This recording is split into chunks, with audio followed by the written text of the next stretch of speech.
Hello friends, ഇത് കണ്ടോ? പുറത്ത് നല്ല മഴയാണ്. ഇപ്പോൾ ഇത് വൈകുന്നേരം 4 മണിയൊക്കെ കഴിഞ്ഞിട്ടുണ്ട്. ചായയുടെ സമയമൊക്കെ ആയിട്ടുണ്ട്. അപ്പോൾ നമുക്ക് ഈ മഴയുടെ ഭംഗിയൊക്കെ ആസ്വദിച്ചുകൊണ്ട് നമുക്ക് ചായ കുടിക്കാനായിട്ട് ഒരു പലഹാരം ഉണ്ടാക്കാം.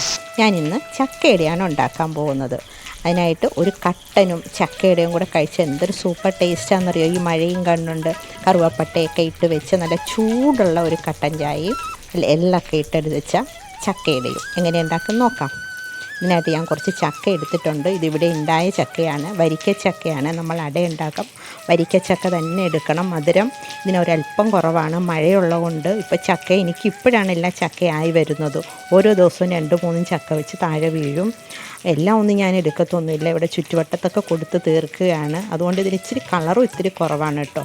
അപ്പോൾ ഇതിൽ നിന്നും നമുക്ക് കുറച്ച് ചക്ക എടുക്കാം. ഇത് ഫുള്ള് ഞാൻ എടുക്കുന്നില്ല, ഇവിടെ ആൾ കുറവാണ്. ഓരോ അടയൊക്കെ വെച്ചേ കഴിക്കുകയുള്ളൂ. അപ്പോൾ ഇതിൻ്റെ പകുതി ഞാൻ എടുത്തിട്ട് ഒന്ന് നല്ലതുപോലെ മിക്സിയുടെ ജാറിലിട്ട് നമുക്ക് നല്ല പേസ്റ്റ് പോലെ ഒന്ന് അരച്ചെടുത്തുകൊണ്ട് വരാം. നമുക്ക് ചക്ക അടയ്ക്ക് ഇത് പേസ്റ്റ് പോലെ ആക്കിയിട്ട് പൊടിയിട്ട് കുഴച്ചെടുക്കണം. അതല്ലെങ്കിൽ ചക്കയുടെ ഈ പീസ് ഒന്ന് ആവിക്കെടുത്തിട്ട് അടിച്ചെടുത്താലും മതി. എങ്ങനെ വേണമെങ്കിലും ഉണ്ടാക്കാം, ടേസ്റ്റിയാണ്.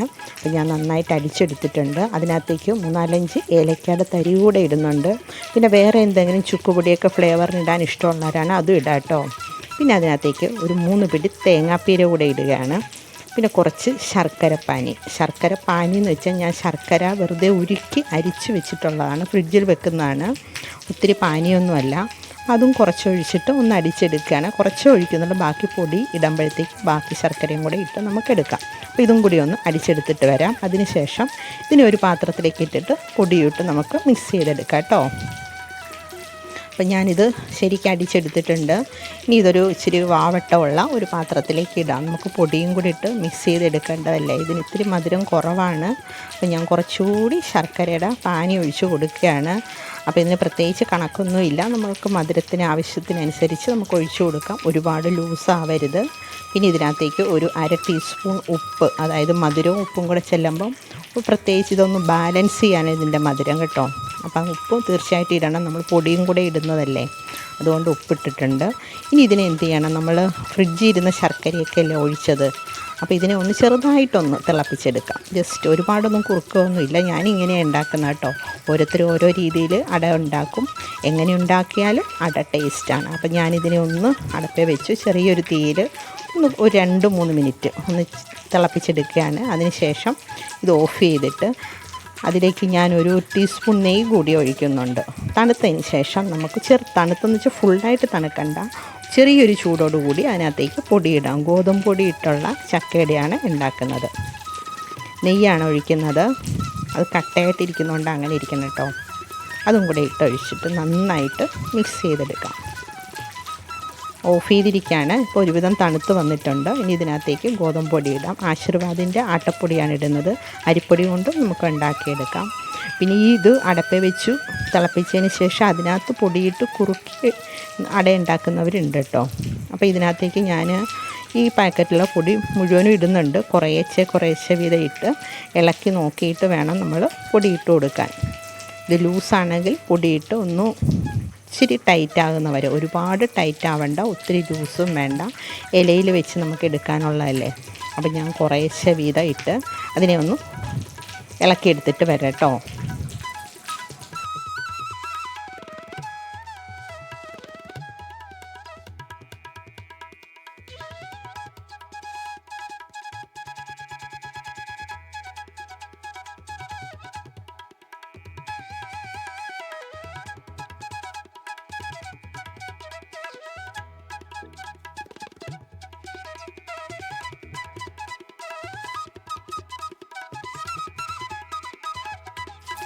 അപ്പോൾ പൊടിയെല്ലാം അത്യാവശ്യം ഞാൻ ഇളക്കിയെടുത്തിട്ടുണ്ട്. ഈ ഒരു പരുവത്തിലാണ് ഞാൻ എടുക്കുന്നത്. സ്പൂണിൽ നമ്മൾ എടുക്കുമ്പോഴത്തേക്കും അതിൽ നിന്നും വിട്ടു പോകരുത്, ഇങ്ങനെ ലൂസായിട്ട് ഒഴുകി വരരുത്. ഈ പരുവത്തിലാണ് ഞാൻ അട ഉണ്ടാക്കുന്നത് കേട്ടോ. നമുക്കിത് കുമ്പിളപ്പം പോലെ ഉണ്ടാക്കാനൊക്കെ വളരെ നല്ലതാണ്. പിന്നെ ഇതിനകത്തേക്ക് ഞാൻ കുറച്ച് എള്ള് കൂടെ ഇടുന്നുണ്ട്. അത് ഞാൻ ഇപ്പോഴേ ഇട്ടതെന്ന് വെച്ചാൽ ആദ്യം ഞാൻ കുറേ നോക്കിയിട്ട് എള്ള് കാണാനില്ലായിരുന്നു. ഇപ്പം നെയ്യ് നോക്കിയപ്പോഴത്തേക്ക് അതിനിടയ്ക്കിരുന്നു. പിന്നെ 1 ടീസ്പൂൺ പഞ്ചസാര കൂടി അതിനകത്തേക്ക് ഇട്ടു. പ്രത്യേകിച്ച് അതുകൊണ്ട് ഗുണമൊന്നുമില്ല, വെറുതെ ഞാൻ ഇട്ടതാണ്.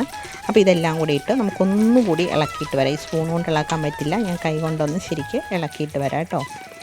ഇതുണ്ടാക്കുന്ന വാഴയിലയിലാണ്. ഞാൻ കുറച്ച് വാഴയിലയൊക്കെ എടുത്ത് നന്നായി കഴുകി എടുത്തിട്ടുണ്ട്. കുറച്ച് വലിപ്പമുള്ള വാഴയില ഉണ്ടെങ്കിൽ അത്രയും നല്ലതായിരിക്കും. എൻ്റെ ഇതിൽ ഈ സൈസിലൊക്കെ ഉള്ളതേ ഉള്ളൂ. മഴ വന്നപ്പോൾ ഇലയൊക്കെ പൊട്ടിപ്പോയി കാറ്റുകൊണ്ട്. അപ്പോൾ ഇതിനകത്തേക്ക് നമുക്ക് ഓരോ ഇലയുടെ വലിപ്പത്തിനനുസരിച്ച് അതിനകത്തേക്ക് കുറേശ്ശെ വെച്ച് കൊടുക്കുക. ഇതുപോലെ സ്റ്റിക്കി ആയിട്ടിരിക്കുന്നുണ്ട്, അതിൽ നിന്ന് വിട്ട് വരുന്നില്ല കേട്ടോ. അപ്പോൾ ഇങ്ങനെ വെച്ചിട്ട് ഈ ഇലയെ ഇങ്ങനെ നേരെ ഹാഫായിട്ട് ഇങ്ങനെ മടക്കിയിട്ട് നമ്മൾ കൈ കൊണ്ട് പരത്തേണ്ട ആവശ്യമില്ല. ഇങ്ങനെ മടക്കിയിട്ട് ആ ഇലയുടെ മുകളിലൂടെ ഒന്ന് പ്രസ് ചെയ്ത് കൊടുത്താൽ മതി.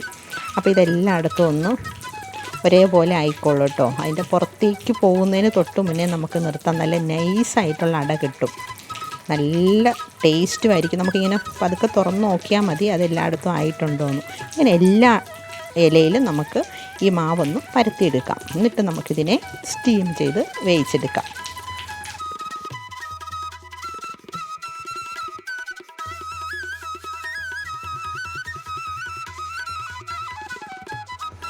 എല്ലാ മാവും ഇതുപോലെ പരത്തിയെടുത്ത് വെച്ചിട്ടുണ്ട്. ഈ സമയത്ത് തന്നെ നമ്മൾ ഇഡ്ഡലിയൊക്കെ ഉണ്ടാക്കുന്ന ചെമ്പിനകത്ത് വെള്ളം തിളപ്പിക്കാൻ വെച്ചിട്ടുണ്ട്. വെള്ളം തിളച്ചതിന് ശേഷം നമുക്ക് ഇത് അടയെല്ലാം നമ്മൾ അതിനുള്ളിലേക്ക് വെക്കാവുള്ളൂ. അപ്പോൾ ഇഡ്ഡലി തട്ടിനകത്ത് തന്നെ വെച്ചാണ് പുഴുങ്ങുന്നത്. സ്റ്റീമർ ഉള്ളവർക്ക് സ്റ്റീമർ യൂസ് ചെയ്യാം. അപ്പോൾ ഇതിനകത്തേക്ക് വെള്ളം തിളച്ച് കഴിയുമ്പം ഓരോ ഇലയും അതിനകത്തേക്ക് വെച്ച് ഞാൻ 2 തട്ടിലായിട്ടാണ് വെച്ച് വേവിക്കുന്നത്. എല്ലാം കൂടെ ഒത്തിരി തിങ്ങിയിരുന്ന് കഴിഞ്ഞാൽ വേഗം പാടായിരിക്കും, അല്ലെങ്കിൽ തിരിച്ചു മറിച്ചൊക്കെ ഇട്ട് കൊടുക്കേണ്ടി വരും. അപ്പോൾ 2 തട്ടിലെല്ലാം നിരത്തി വെച്ചു. ഞാനൊരു 20 മിനിറ്റ് വേവിച്ചെടുക്കുകയാണ്. 20-25 മിനിറ്റ്, അതിന് മുകളിലേക്കൊന്നും പോവണ്ട കേട്ടോ. ഒരു 15 മിനിറ്റോളം ഹൈ ഫ്ലെയിമിൽ വെച്ച് കഴിഞ്ഞ് പിന്നെ നമുക്കതൊരു മീഡിയം ഫ്ലെയിമിൽ വെച്ച് നമുക്ക് അതിനെ വേവിച്ചിട്ട് അതിന് ശേഷം തണുത്തതിന് ശേഷം നമുക്ക് കാണാം.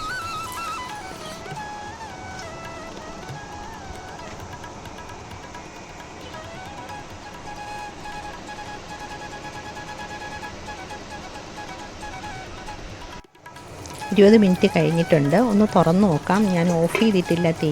ഇപ്പം നമുക്ക് അട വെന്തിട്ടുണ്ടോ എന്നൊക്കെ അറിയാൻ നമുക്ക് എല്ലാവർക്കും അറിയാമല്ലോ. അതിൻ്റെ ഇല നമുക്ക് ഓപ്പൺ ചെയ്ത് നോക്കുമ്പോൾ അതിൽ സ്റ്റിക്കി ആയിട്ടിരിക്കാതിരിക്കും. അതായത് ഇലയിൽ മാവ് ഒട്ടിപ്പിടിച്ചിരിക്കുകയാണെങ്കിൽ വെന്തിട്ടില്ല എന്നാണ് നമ്മൾ അറിയുന്നത്. അപ്പോൾ ഇത് വെന്തിട്ടുണ്ട്, അതിലൊന്നും ഒട്ടിപ്പിടിച്ചിട്ടില്ല. ഇനി ഞാൻ സ്റ്റൗ ഓഫ് ചെയ്യാണ്. അതിനുശേഷം ഇതെല്ലാം ഒരു പാത്രത്തിലേക്ക് മാറ്റിയിട്ടുണ്ട്. ഇപ്പോൾ ചൂടാണ്, കുറച്ച് തണുക്കുമ്പോൾ കുറച്ചുകൂടി അതൊന്ന് ഉറയ്ക്കും. അതിനുശേഷം നമുക്കിതൊന്ന് ഇലയൊക്കെ മാറ്റി ഒന്ന് നോക്കാം കേട്ടോ.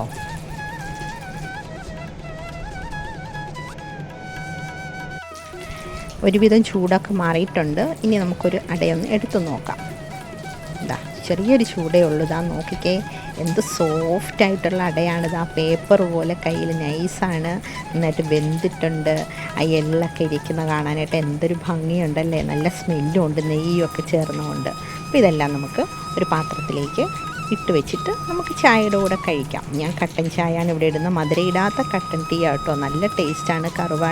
കറുവാപ്പട്ട ഇട്ട് തിളപ്പിച്ച് മധുരയിടാതെ ഈ അടയും കൂട്ടി കഴിച്ച് കഴിഞ്ഞാൽ സൂപ്പർ ടേസ്റ്റ് എന്ന് വെച്ചാൽ സൂപ്പർ ടേസ്റ്റാണ്. അപ്പോൾ ഈ മഴയും കൂടി ആകുമ്പോഴത്തേക്കും അതിന് സൂപ്പറായിട്ടുണ്ട് കേട്ടോ. എല്ലാവർക്കും ഇഷ്ടമായി, വളരെ സോഫ്റ്റാണ്. നമുക്ക് ഒരുപാട് സമയം ചവച്ച് വിഷമിക്കുകയൊന്നും വേണ്ട, വയലിടുമ്പോൾ തന്നെ അരിഞ്ഞു പോകും. അപ്പോൾ ഇതുപോലെ ചക്കയട ഇതുപോലെ ഉണ്ടാക്കാത്തവരുണ്ടെങ്കിൽ ഇതുപോലൊരു ബ്ലാക്ക് ടീ ഇട്ട് ഒന്ന് കുടിച്ച് നോക്കുക കേട്ടോ. ഒന്ന് ട്രൈ ചെയ്ത് നോക്കണം എല്ലാവരും. ഇഷ്ടമായെങ്കിൽ ലൈക്ക് ചെയ്യണം. Thanks for watching.